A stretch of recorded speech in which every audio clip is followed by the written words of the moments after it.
Welcome to the WAIR Chats podcast, a series where we dive into the conversations surrounding all facets of e-commerce and the people working to make it a more sustainable and productive industry for all. My name is Greg Moore, founding CEO of WAIR and your host for today's podcast. Today, I sit down with Arjun Jolly, COO and co-founder of adQuadrant, where we talk about Arjun's pivot from studying to be a medical doctor to a startup founder.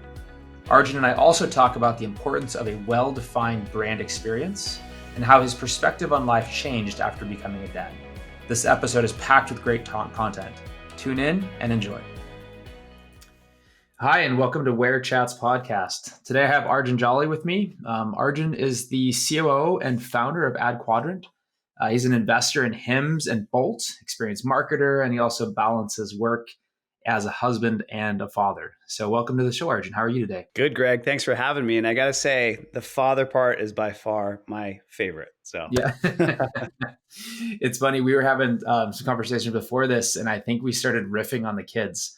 And, I've got 3 little boys and they are exciting to say the least. But they every day they get home from school, they run up to my office and they just jump in. They want to tell me all about it. And I can't wait for that time every single day. It's a really, really fun part of life that we get to experience. So how about yourself? How are you balancing some things like that? Yeah, it's interesting. So my son is 2 years old. My first son's 2 years old. And we just had our second about 2 months ago. So the first one was actually a pandemic baby. So completely different ball game in terms of expectation of managing it, right? But it was easier, I would say, than and again, not knowing what the other side is like of a non-pandemic baby, but easier in the sense of working from home and being able to manage it all. And honestly, I got a lot of joy by just simply being able to be present during those hours that you might be stuck in traffic on the 405 freeway in Southern California, Totally. and really be engaged. So I think it was really beneficial in the balancing aspect. I think, look, at the end of the day, it comes down to having the right partner, which I'm fortunate to have. My wife is absolutely amazing, and she helps and is just supportive in so many different ways. So that makes my life and my job a lot easier as far as balancing what needs to be balanced to push everything forward. Oh, that's awesome. I was probably a bit premature when we had our first one, but I think I had been building my first startup kind of in my head and on paper, right? And like code base and stuff. And then my wife came home and she goes, "Hey, we're pregnant." And I'm like, "Oh, I'm quitting my job like tomorrow." She's like, "What?" And I was like, "Well, if we don't do this right now, we're never going to do it because it's only going to get more complicated." And so I had the unfortunate opposite experience with our first son, which is like I was working, 16 hours a day trying to build these things out.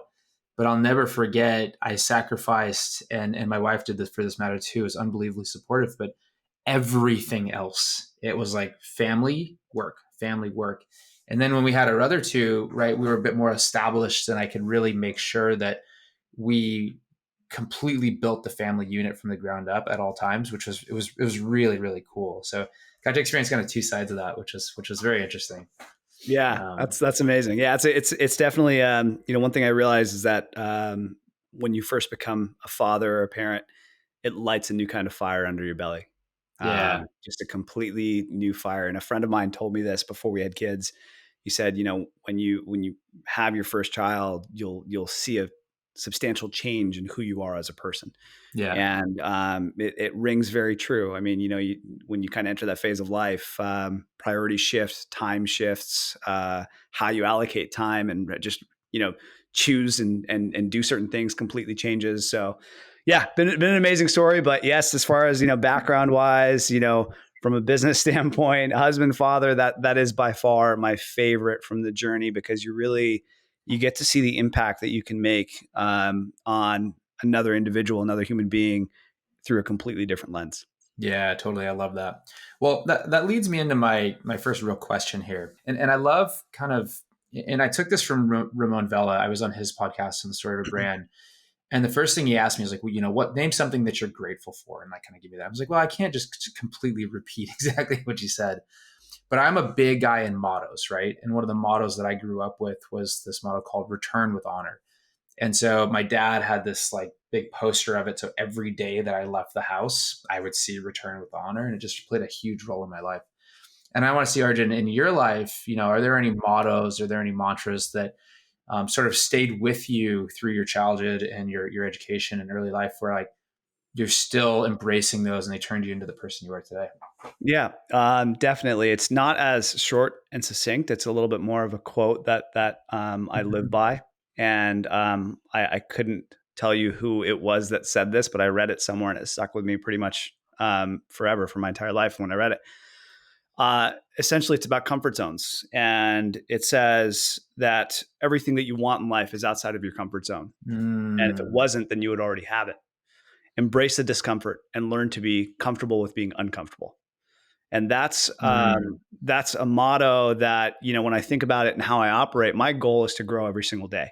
My goal is, every day when I wake up, how can I be better than I was yesterday? right. Live by the other motto of if you're not growing, you're dying. So all in the same vein of you have to grow, you have to push, you have to learn, you have to educate, you have to create value for other people, you have to make an impact on other people's lives in order to continue pushing forward with that next day, that next journey that's a part of your life.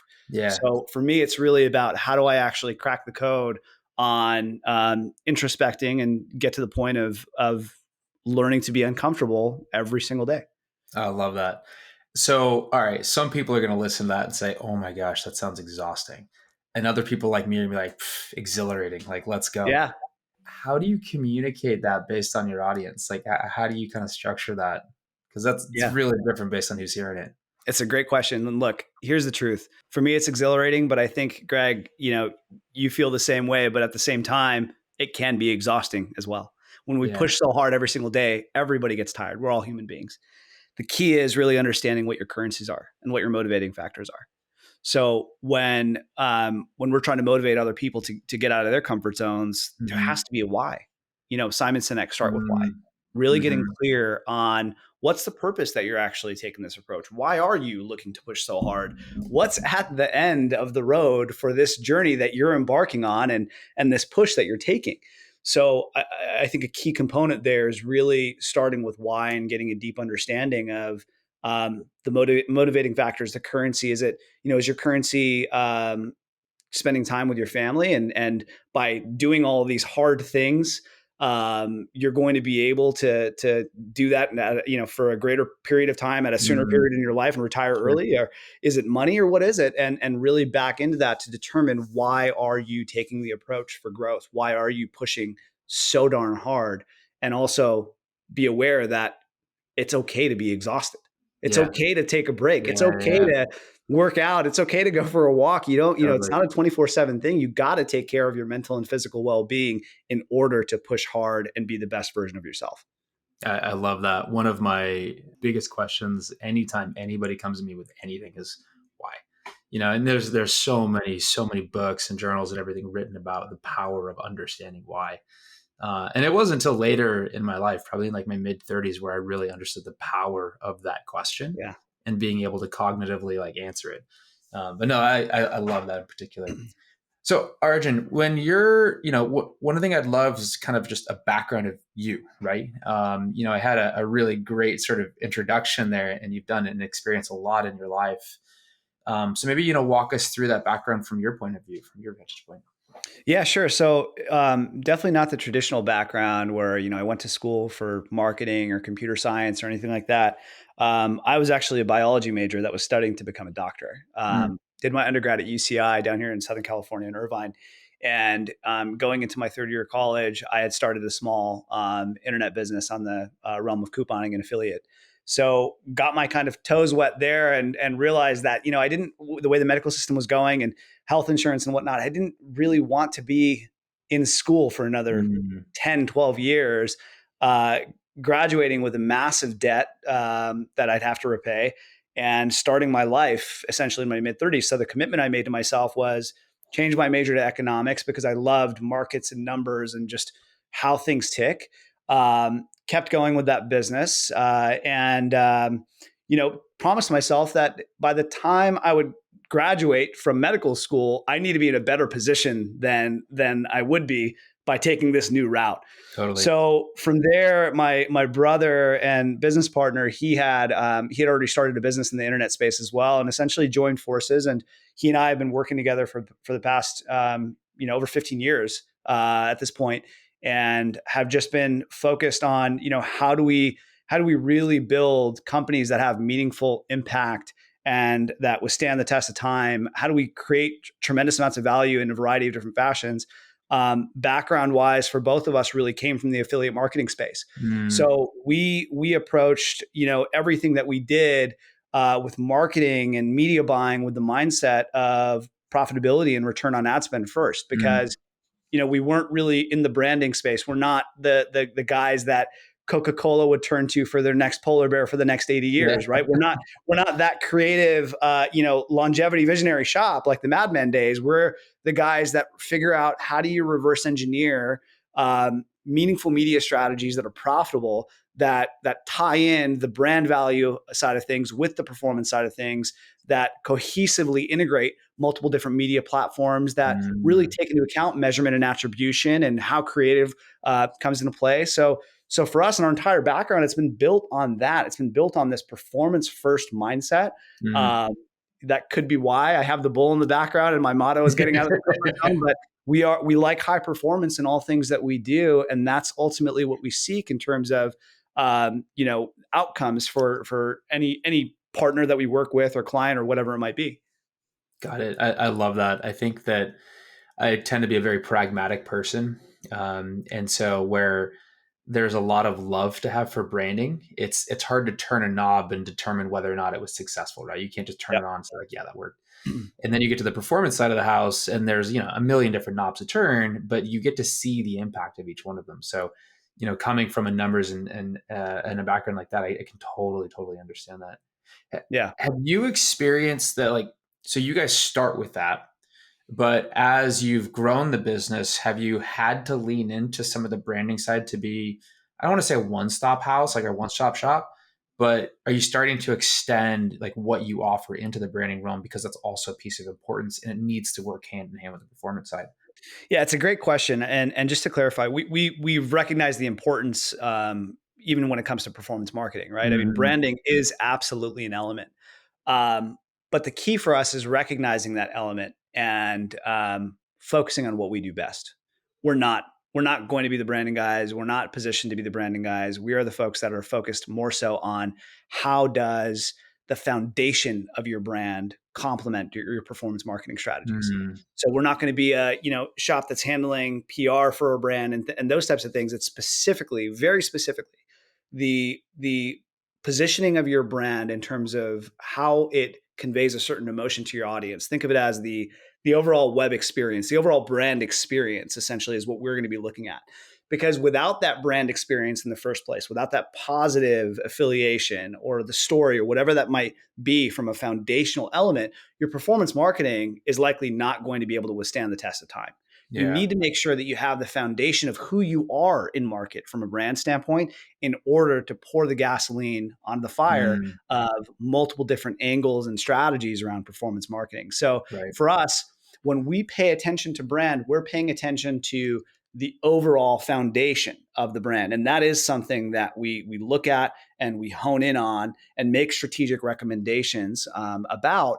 But we're not the folks that are going to run through a full storyboarding session to figure out what color your logo should be Yeah, or gotcha. the color palette of your website. That's not us. That won't be us. There's agencies and partners out there that are far better at that than us. And we really like to focus on what we do best. Got it. Out of sheer curiosity, let's say that a merchant goes with one of those other like brand building vendors.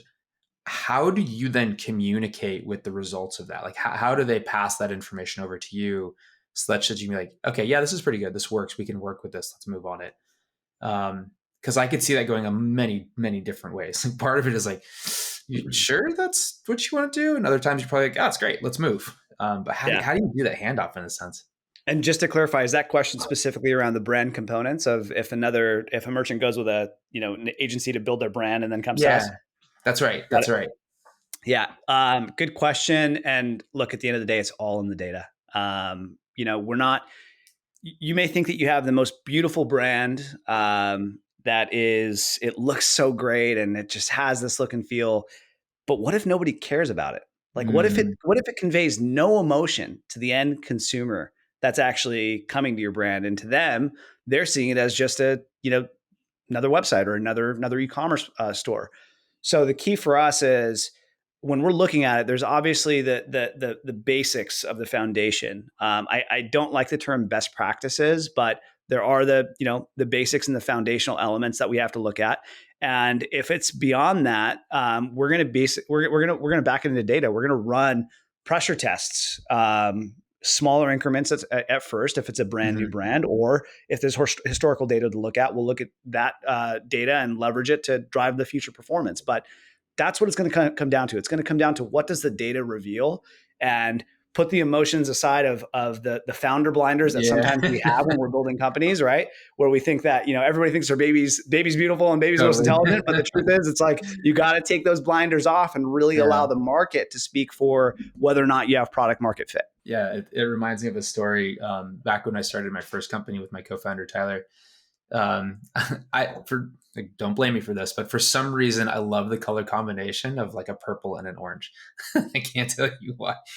And he goes, Greg, I hate the Phoenix Suns. We cannot have those color palettes. I was like, you know what? That's probably fair. It's probably not that great. But we literally battled over that for probably 2 weeks.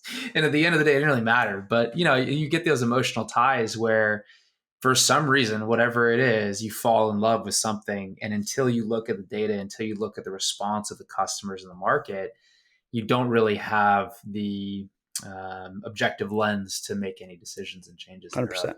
So Yep. I love that concept. I think it makes sense. I can guarantee you, before Google was Google, there were hundreds or thousands of people sitting in a room saying, "What is a Google?" Yeah. And it is what it is, right? You got to let the Totally. history tell itself in respect to, what is possible. And Yeah. ultimately, a lot of it comes down to believing in your brand as well. There's always going to be the naysayers. There's always going to be the people that say, "Hey, this isn't going to work," and whatever it might be. The truth is, almost anything can work, but you just have to have the right strategy around Mm. amplification and user adoption, and creating a compelling emotional appeal to your audience to get things to work.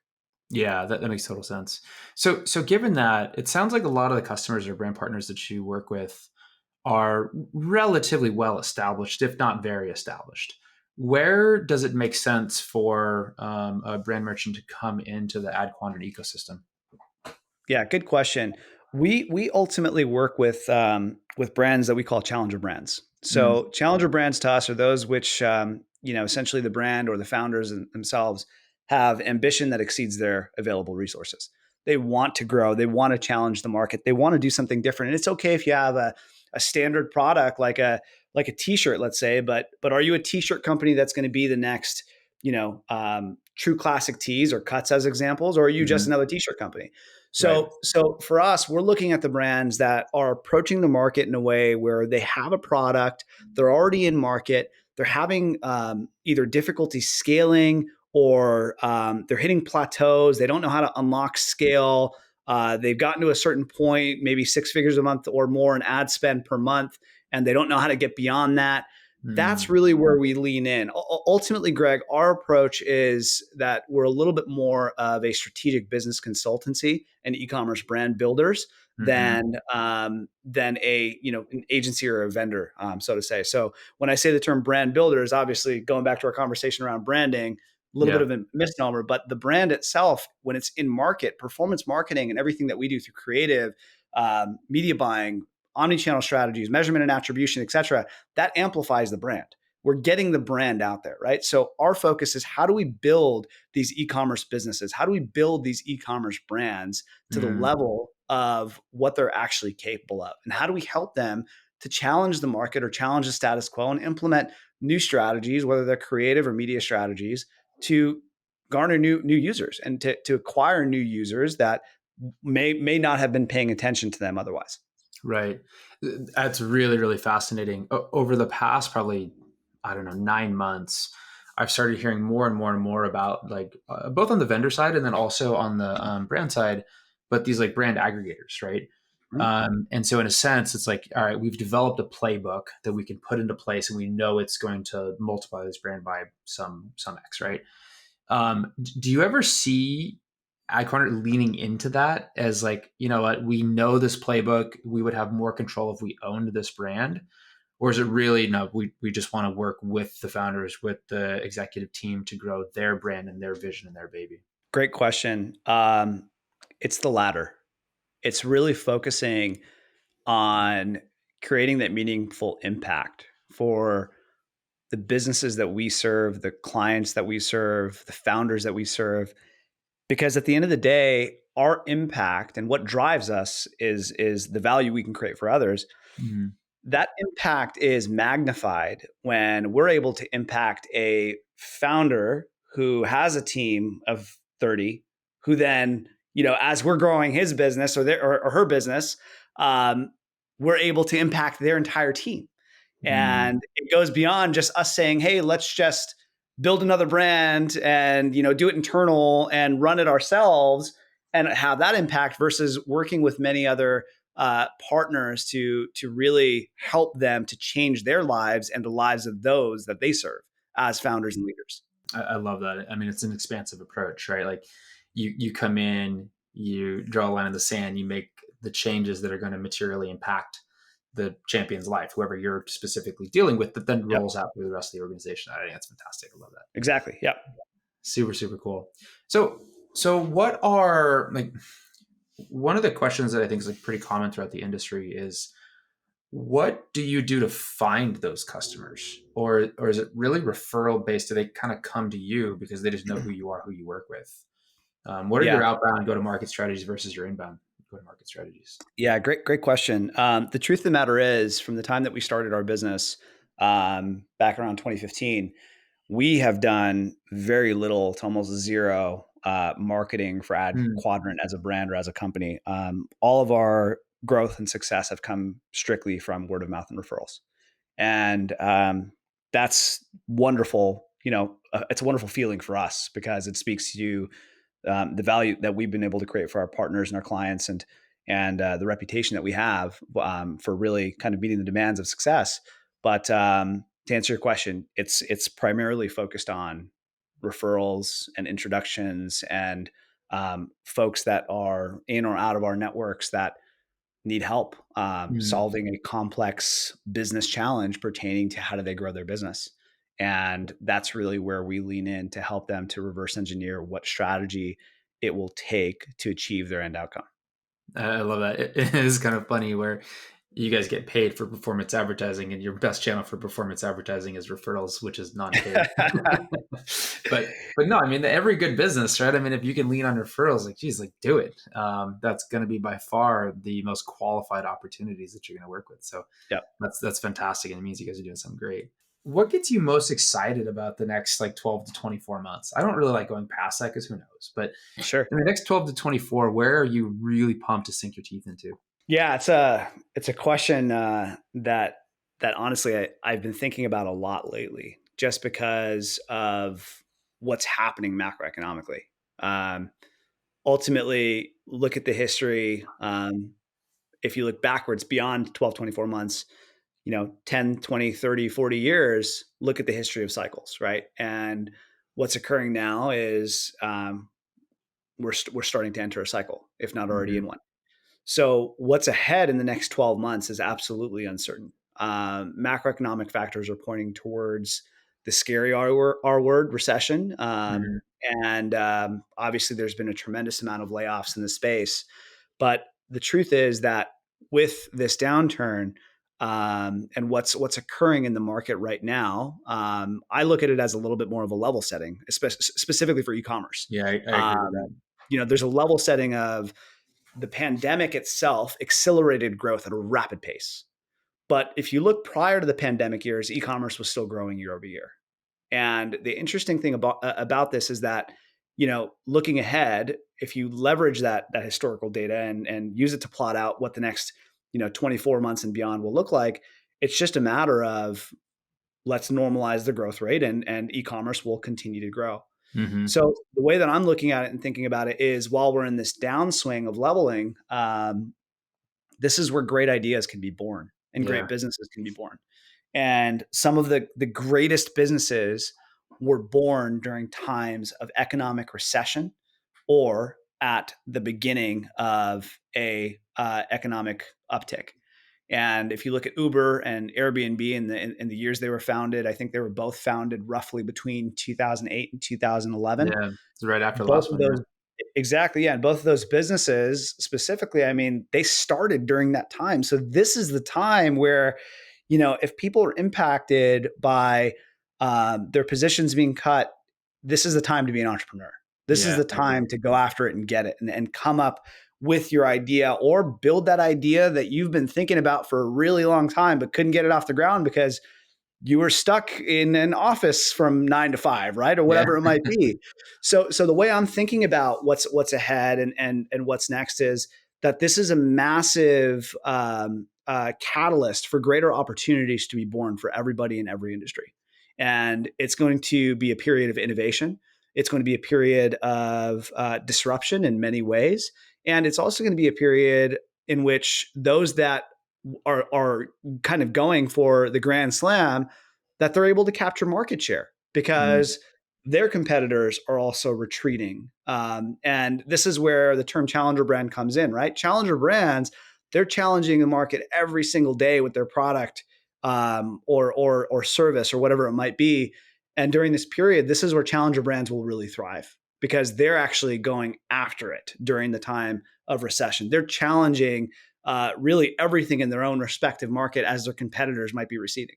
So I think it's going to be an interesting period for sure in the next 12 to 24 months. And I think the strongest and most war torn entrepreneurs and operators are going to be the ones that survive. And it's going to be, I think it's going to be a lot of fun, to be candid. Now, obviously, tons of impact and a lot of people impacted. And, I absolutely empathize for those people. And words of encouragement for them is that, this is their moment. This is their moment to go and do something bigger than they ever have in their lives and in the past. And this is where the greatest things can be born from within their own minds. yeah, I love that. I mean, growing up the way I did, you definitely experienced that. It's like, through the fire, through the charcoal is always going to rise something more beautiful in the end. Yep. You put the right type of energy and support into it. So I love that. When so that's from like a macro perspective, right? Which I totally agree with. From a maybe a step down perspective, are you seeing on the horizon any big changes to commerce or e-commerce in that nature? Where, the things that we have been doing in the past may go through a major evolution. Um, i.e., where are the biggest problems to be solved that you think these entrepreneurs can lean into and to create solutions for them specifically? Yeah, great question, Greg. So commerce, e-commerce specifically, I think that number one, the normalization of growth rate. Um, Expect it. That's what's going to occur. It's not going to be like it was during the pandemic years where all dollars shifted online. That said, obviously Shopify's numbers from Black Friday alone have hit some new records, Yeah. and e-commerce is still thriving. Um, and ultimately, Black Friday, Cyber Monday is the highest intent shopping period of the year. So it's good Mm-hmm. to see that. It's a good signal. But the growth rate, we just need to expect it to normalize. So that's point number one. Point number two is ultimately, with what's happening across platforms right now and how platforms are changing, with the changes that Apple has made from privacy and whatnot. Data and measurement and attribution is absolutely Mm. critical. Yeah. And whether you're spending, 5 figures, 6 figures, or 7 figures on up per month, measurement and attribution is going to be a key component to really being able to guide your business in the right way through the rough waters. Mm. I think that you've probably heard the quote, "Smooth water has never created a skilled sailor." I think I might Yeah. have might have bluffed that a little bit, but it's a variation of it.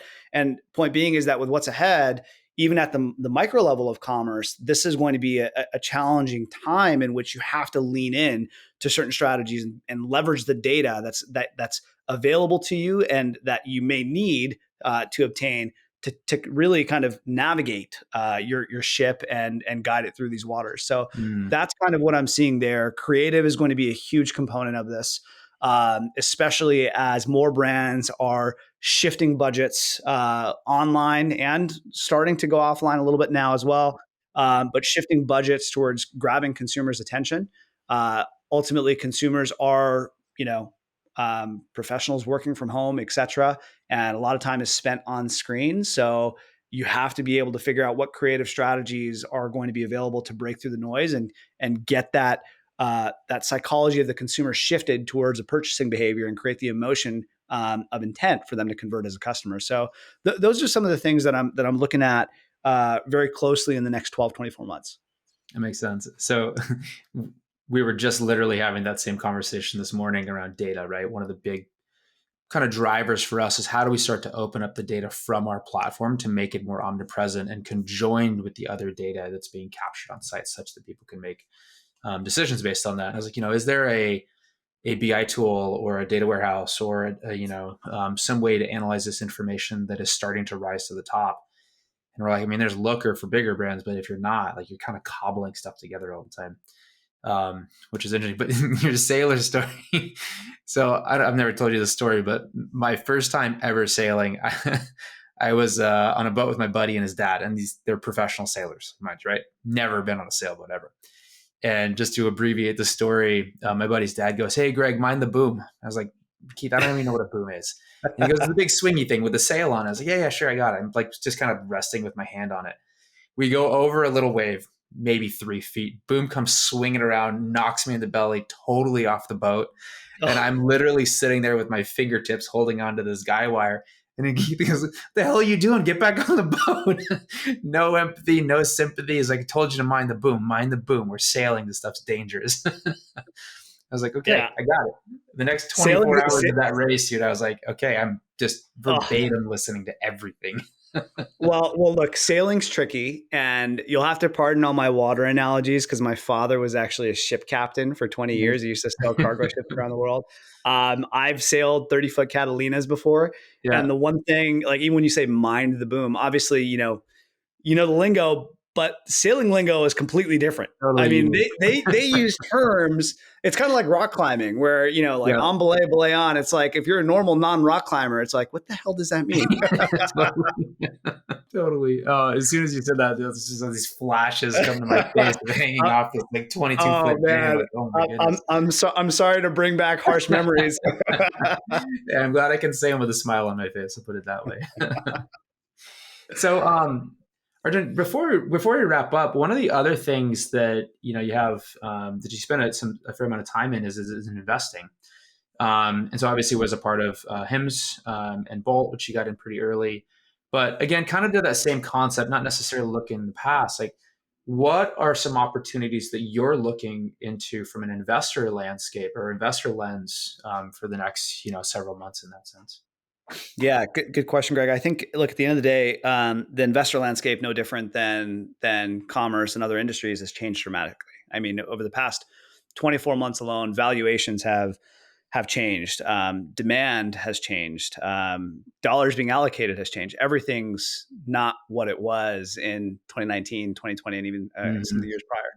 So I think ultimately, this is a great opportunity to align with the right founders. And whether you're investing or looking to acquire a business, let's say, this is a great opportunity to identify the right ones, the right mindsets, and those that are going to weather the storm. And in doing so, you can create some pretty substantial enterprise value. I mean, from an investor standpoint, the good news is that some companies are on sale per se, on the basis of macroeconomic factors in play, whether valuations are depressed or capital is running low. That's kind of a shift that's taking place. But at the same time, with what's happening macroeconomically, investors are also far more cautious with where they're putting those dollars. And due diligence is being done in a different fashion than what it was. And businesses are being looked at as, okay, great, you did this during the past 24 months during the pandemic, but are you going to be able to do this in the next cycle? So it's just a different play at this point as far as what it was in prior years. But I still think that there's some great opportunities out there in certain categories and verticals that are absolutely disruptive. Again, going back to Airbnb and Uber, I mean, they were born during this time, right? Yeah, totally. The hardest part, though, is that selling those businesses that are so disruptive and innovative and amazing in their own right, it's a really difficult sell when there's no track record behind it and you're in a period like this, right? Yeah, yeah. But at the same time, when you align with the right founders and you align with the right investors to really get that job done, that's where things can really magnify and accelerate at a rapid clip. So that's kind of, my outlook right now in terms of the landscape. But I think that overall, there's still tons of amazing businesses out there. Um, there's ways that investor dollars can be put to work for growth during this period, by helping those founders that are looking to really capture market share and kind of capitalize, if you will, on what's ahead. Mhm. So yeah, I think dollars are still flowing. It's just a different mindset than what it once was. Yeah, no, I totally agree. I think you're starting to see the, more, I don't want to say profit driven approach, but there has to be a sound approach to get to positive unit economics. Where, Agreed. Yep. in the past, it was like, we'll get there, but it's all about that top line number and it's all about Yeah. how fast it's Yep. moving. We'll figure the rest of it out later. I think now it's very much taking a different approach on that. But Totally agree uh, with you. 100%. yeah, it's cool to see as a founder that's been not always, but pretty mostly unit economics driven. It's really good to see that start to come back where the moonshots Yeah. need to be pragmatic moonshots instead of just see where it goes. Yep. So that's cool. I enjoy seeing that.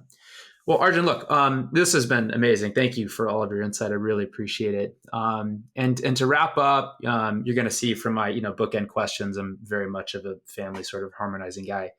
But we talked a little bit about the balance that you have there. But do you have any frameworks or um, policy is way too strict of a word, but like frameworks that you use to help to balance or to harmonize your work and your personal life with your family and your friends' life?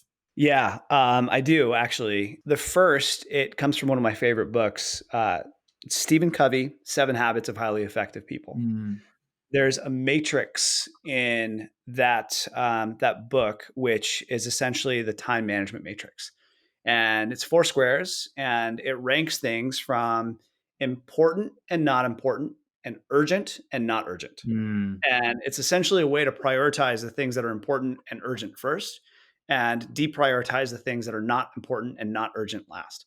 So that's been really helpful for me, just quite frankly, as a simple decision making framework, simple decision making on how to prioritize time, what to knock out first, what's the most important and impactful thing that's going to yield the greatest benefit for those involved. hmm And the second is actually, it's called the Wheel of Life framework. So this is a framework.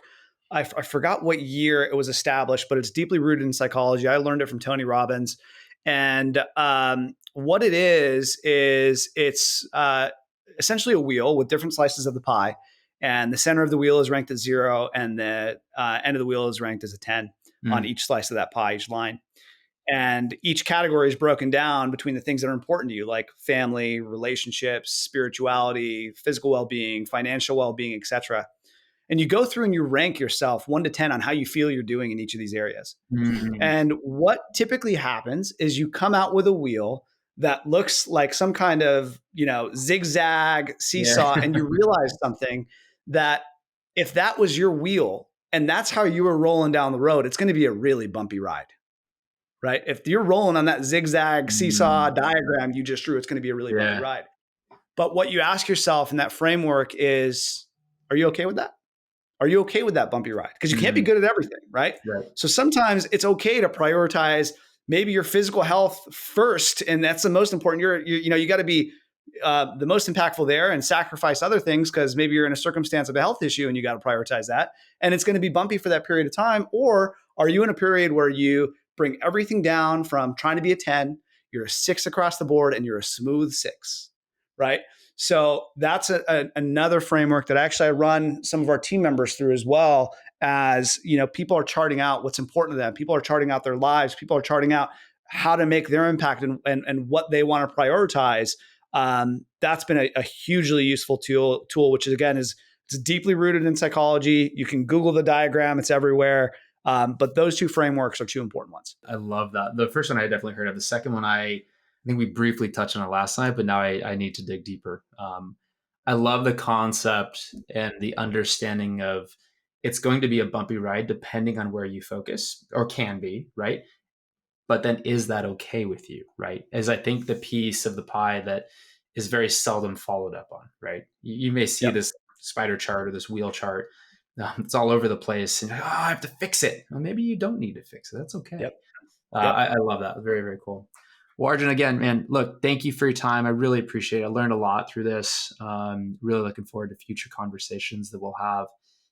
It's Likewise, looking man. up. So pretty excited about it. Thank you very much. All right, Appreciate buddy. it.